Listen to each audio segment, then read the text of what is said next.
secrets will erode you. Carrying that weight inside you will eventually weigh you down. It will slowly erode your self-esteem, your confidence, your self-belief, and your trust. You see, today is the anniversary of where I finally spoke my truth. It's come up on TikTok. It's also a year anniversary where I realize that people truly don't listen. People do not value what you say. So today is the day where I disclosed. A year ago, I spoke my final truth about, now this will be a trigger warning, I was sexually abused as a child. And sexual abuse is something that has ran in the lineage of my family. How we treat women and how sexual abuse is accepted. Sexual abuse is used as a weapon. And how women are treated. And I'm not sure if I should say the religion on here, but I'll let you take a guess which one it is and which culture it is.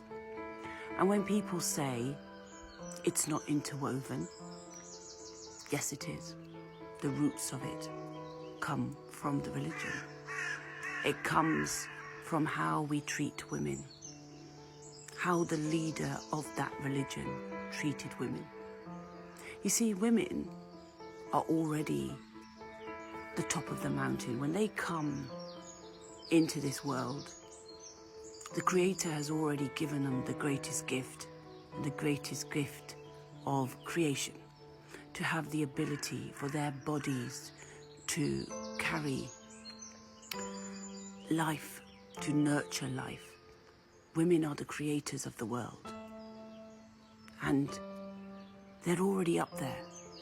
But to make a woman fall from grace is to dishonor her, violate her body, take away her voice, and humiliate her. But you see, men are at the bottom of the mountain, and men have to rise up. They have to rise up. They have to man up. They have to be there to protect women. And sadly, that's not happened. That's not happened in my family. It's not ever happened in my generation. And even though we all talk about honor, and we all talk about, protect the woman's chastity, protect her virginity, but actually who takes it away? Who ruins women in so-called ruin? Men do. And it starts in childhood. It starts when we inappropriately touch children, when we inappropriately do things. Those wounds do not leave a child. Those memories. And the thing is, I did tell somebody. I told a woman, and a woman told me to say, shh, don't say a word. Don't say a word, as if it was the woman's problem, as if it was the child's problem. And I carried that secret for a very long time. So basically, sexual abuse runs in families, runs in cultures. And when you speak about it, people give you silence. And this wasn't the first time I spoke about it a year ago. I had written WhatsApp statements, and I'd put them up in October 2021, and people still gave me silence. They ignored me. Nobody apologized. Nobody said, I'm sorry you went through that. Just like no one has ever apologized when they publicly humiliated me, when I was plastered in the papers for marrying a Christian, eh? But you see, that Christian man didn't break my spirit. That man had that much patience that he didn't violate my body, that he waited until I felt comfortable. And that's the difference. You see, intimacy for a woman is very different, and a woman will only be ready to open up and to let somebody that close into their body if they trust you. A healthy woman anyway. But you see, I've had an issue with intimacy, fear of men, always feeling like this, that I'm dirty. But it wasn't until I spoke out, I took my power back, where I spoke openly about what had happened to me, that secret that I'd carried for so many years. And it's been a slow burner. It's taken me a long time to talk about it. First time I spoke about it to a therapist was in 2012, after the newspaper article, when I had my breakdown.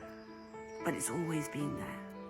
When I became a mother, it came to the surface, how I had to protect this child from the abuse that I'd suffered. So this is what people don't understand, is that secret abuse, its markers.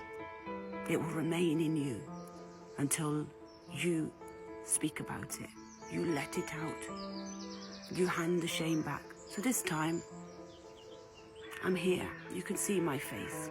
I own it. But it was never my fault.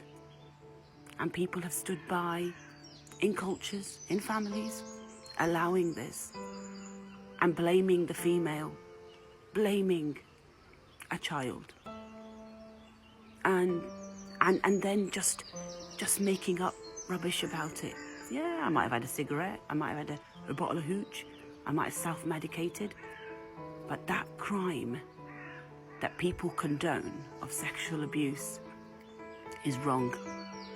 And why do people have addictions? Lots of people having addictions in their life. Not that I was ever an addict, never an addict, I get bored too easily. But a person will only hurt themselves because they are hurting inside. It's a bit like what Dr. Mehta said, Dr. Gabor Mehta, I've probably not pronounced his name properly. Don't ask why the addiction, ask why the pain. And there's so many children and young people out there that have been treated in such a way, but nobody believed them. They were told to remain silent. So for those people out there, I want to give you courage. I want to give you hope. Let that secret go. Let it out, and let it not infect you anymore. You are not to blame. Don't continue to give them your power. It doesn't matter if you don't get the validation back. Give yourself that compassion, because there's nothing wrong with you. Don't just let it go. Just let that secret go.